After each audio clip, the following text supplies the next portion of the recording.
தாயிற் சிறந்த கோயிலும் இல்லை, தந்தை சொல்மிக்க மந்திரமும் இல்லை என்று பேசி எனக்கு தமிழ் தெரியாது, தமிழை பற்றி நான் அளவாகத்தான் இருப்பேன் என்று தமிழ் மொழியின் சிறப்பை சொல்லி கைதட்டல் பெற்ற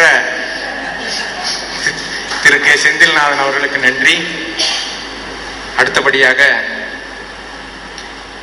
தமிழ் மாமணி வி சொக்கலிங்கனார் அவர்கள் மூத்தோர் சொல் அமிர்தம், அதாவது இளைஞர்களுக்கு வழிவிட வேண்டும் என்ற கொள்கையின்படி அவர் இன்று விருது பெற்ற இளையவர் செந்தில்நாதன் அவர்களை முதலில் பேச சொல்லிவிட்டு அடுத்தபடியாக நான் பேசுகிறேன் என்று எடுத்துக்கொண்டார்.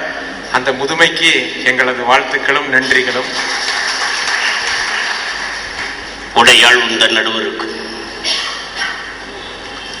உடையாள் நடுவுள் நீ இருக்கி அடியேன் நடுவுள் இருவீரும் இருப்பதானால் அடியேன் உந்தன் அடியார் நடுவுள் இருக்கும் அருளைப்புரியாய் பொன்னம்பலத்துள் என் முடியா முதலேன் என் கருத்து முடியுமென்ன முன்னென்றே சிவா. திருச்சிற்றம்பலம். எல்லாம் அல்ல உமையூர் பாகருடைய திருவருள் துணை நிற்க இன்றைய தினத்தில் நான் செய்த மிகப்பெரிய ஒரு தவம் அல்லது என்னுடைய முன்னோர்கள் செய்த தவம், திருப்பூர் மாநகரத்திலே இந்த அற்புதமான அரங்கத்திலே உங்கள் முன்னில் நின்று ஐயா அவருடைய பொற்கரங்களால் முத்தமிழ் சங்கத்தினுடைய ஏற்பாட்டின் காரணமாக வழங்கப்பட்ட தமிழ் மாமணி என்ற விருதினை பெற்றிருக்கேன் என்று சொன்னார். உள்ளபடியே என்னுடைய பெற்றோர்களுக்கும் என்னை இந்த அளவுக்கு வளர்த்து ஆளாக்கிய என்னுடைய குருநாதராகிய திரு தொண்டசீர் பருவரையா அவர்களுக்கும் இந்த சபையிலே நான் நன்றியோடு நினைவு செய்து கொண்டு அவர்களை வணங்க நான் கடமைப்பட்டிருக்கின்றேன். பெருமக்களே, சில விஷயங்கள் நாம் நடத்துவதல்ல, இறைவன்தான் நடத்துகிறான் என்பதற்கு பல்வேறு சான்றுகளை சொல்லலாம். இந்த அரங்கத்தை பாருங்கள், நடுவராக இருப்பது யார் என்று சொன்னால் நடராஜ ஐயா அவர்கள். திருத்தொண்டர்கள் அனைவருக்கும் யார் தெய்வம் என்று சொன்னால் தில்லை கூத்த பெருமானை தான் என்ன செய்வார்கள், முன்னிறுத்துவார்கள்.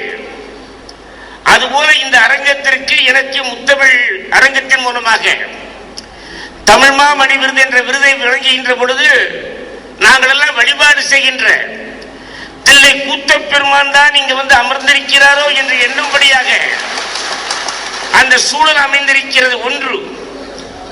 அடுத்ததை பார்த்தால் அதைவிட ஆச்சரியம், நான் ஆரம்பித்திருப்பது, நான் நடத்தி கொண்டிருப்பது அப்பரடிகள் சிவனரி வழிபாட்டு திருக்கூட்டம். அப்ப எங்களுடைய குல முதல்வர் யாரு? திருநாவுக்கரசு சுவாமிகள். வாழ்த்த வந்திருக்கிறார் திருநாவுக்கரசு சுவாமிகள். சரிதானே? சரிதானே? அன்பார்ந்த பெருமக்களே, என்னுடைய ஏற்புரையை நான் இப்பொழுது தொடங்குகிறேன். என்னை நன்றாக இறைவன் படைத்தான், தன்னை நன்றாக தமிழ் செய்யுமாறு. இருந்தமிழே உன்னால் இருந்தேன் இமையோர் விருந்தமிழம் என்றாலும் வேண்டேன். சொல்லில் உயர்வு தமிழ் சொல்லை அது தொழுதுபடுத்திட வேண்டும் என்று தமிழ் மொழியுடைய தெய்வீகத்தன்மையை உரைத்தவன் யார்? மகாகவி பாரதி. தமிழுக்கும் அமுதென்று பேர் சொன்னவன் பாரதிதாசன். இப்படி எத்தனையோ சிறப்புகள் என் அன்னை தமிழுக்கு உண்டு. அடியேன் பிறந்தது வீர வாஞ்சிநாதன் பிறந்த செங்கோட்டை மாநகரம். இப்பொழுது நான் நிற்பது கொடிகாத்த குமரன். அப்ப செங்கோட்டைக்கும் திருப்பூருக்கும் லைன் போட்டா அது ஒரு இளைஞர், இது ஒரு இளைஞர்.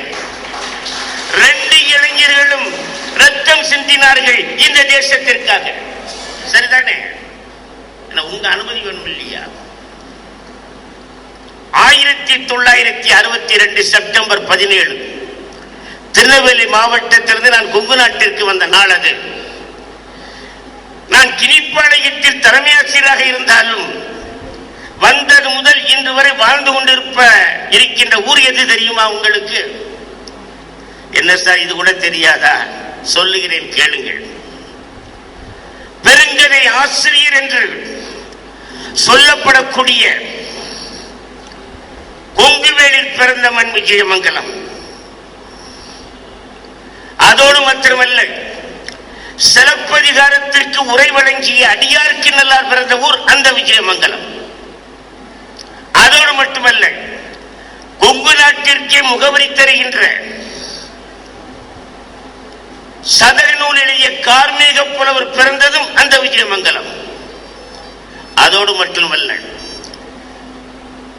முத்தமிழ் சங்கம் 3 தமிழ் சங்கத்தை கண்டது நம்முடைய தமிழகம்.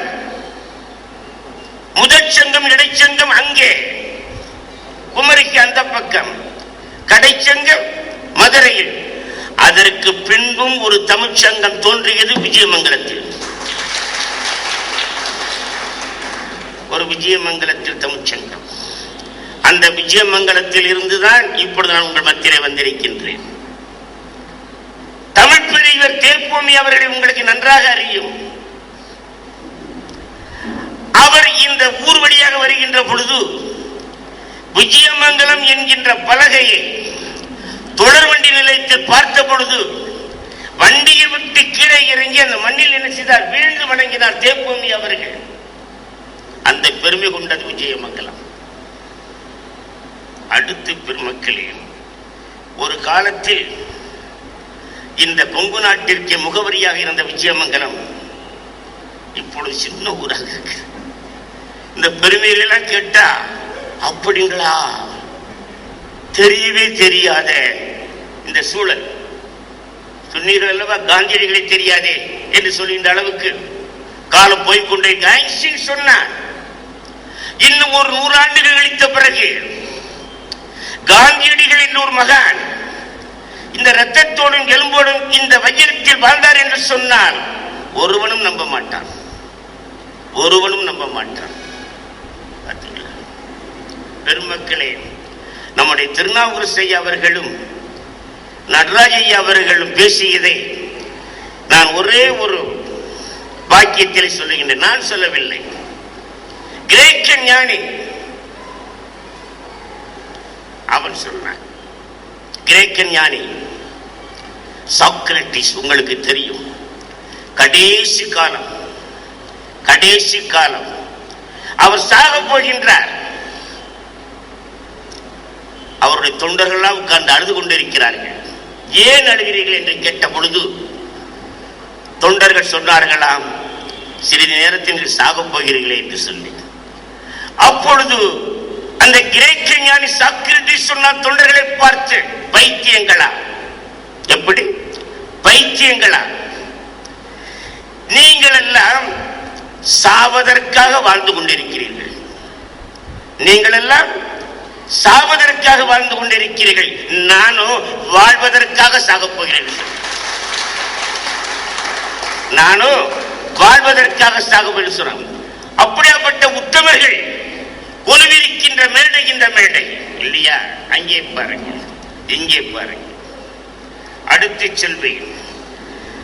என்னுடைய செந்தில்நாதன் சகோதரர் அவர்களுடன் சொன்னார்கள், என்ன தகுதி இருக்கிறது? நானும் அதைத்தான் சொல்லுகிறேன். என்ன தகுதி இருக்கிறது? மணிவாசக பிறந்தகை என்று சொன்னார். நாய்க்கு தவிசிட்டது ஒன்று. எப்படி? நாய்க்கு தவிசிட்டது ஒன்று. இறைவா, உன்னுடைய அருளை தாங்குவதற்கு எங்கள் ஏற்ற தகுதி என்று மணிவாசக பெருமான் சொன்னதைத்தான் நாங்களும் சொல்ல முடியும். நாய்க்கு தவிசிட்டது ஒன்று. எங்களுக்கு என்ன தகுதி இருக்கிறது? செல்வராஜ் ஐயா அவர்களை எங்களை இந்த மேடையில் நிறுத்தி இருக்கிறீர்கள் என்று பணிவோடு சொல்லிக் கொள்கிறேன். இன்னொன்று சொல்வேன் பெருமக்களே, நிலவு மகன் என்று போற்றப்படக்கூடிய அந்த சந்திராயன் மயில்சாமி அண்ணாதுரை ஏறிய மேடை இல்லையா? அந்த மேடையில் எங்களையும் நிறுத்தி வைத்தீர்கள் சொன்னால் பாராட்டுவது உங்களைத்தான். இவ்வளவு உயர்ந்த ஒரு மனம் உங்களுக்கு இருக்கும் என்று சொன்னால் அந்த வரிசையில் எங்களையும் நீங்கள் நிறுத்தியிருப்பீர்கள். அப்படித்தானே?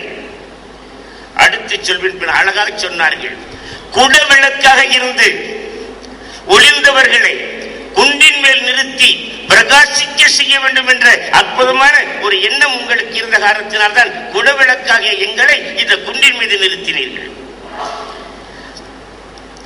இச்சங்கத்தினுடைய தலைமை செல்வராஜ் ஐயா அவர்களிடத்தில். நெடிய தோற்றம் தெரிகிறதா உங்களுக்கு? நெடிய தோற்றம், வரையாது வழங்கும் கரங்கள், வரையாது வழங்கும் கரங்கள். கைக்கு அழகே கொடுப்பதுதானே, கைக்கு அழகே கொடுப்பதுதானே, கொடுக்கும் கரங்கள். அவரிடம் ஆரோக்கியமான உடல் உண்டு. பக்கத்தில் நீங்க தான் இருக்கிறீங்க.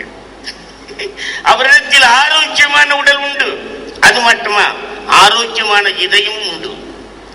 அது மட்டுமா, ஆரோக்கியமான அறிவும் உண்டு. அவருடைய சொற்பொழிவு கேட்டவர்களுக்கு தெரியும். ஆரோக்கியமான உடல் உண்டு, ஆரோக்கியமான இதயம் உண்டு, ஆரோக்கியமான அறிவும் உண்டு. அவர் பிறர் வாழ வாழ்பவர், பிறர் உண்ண உண்பவர், பிறர் உடுத்த உடுப்பவர். யார்? பாரதிதாசன் சொன்னார்,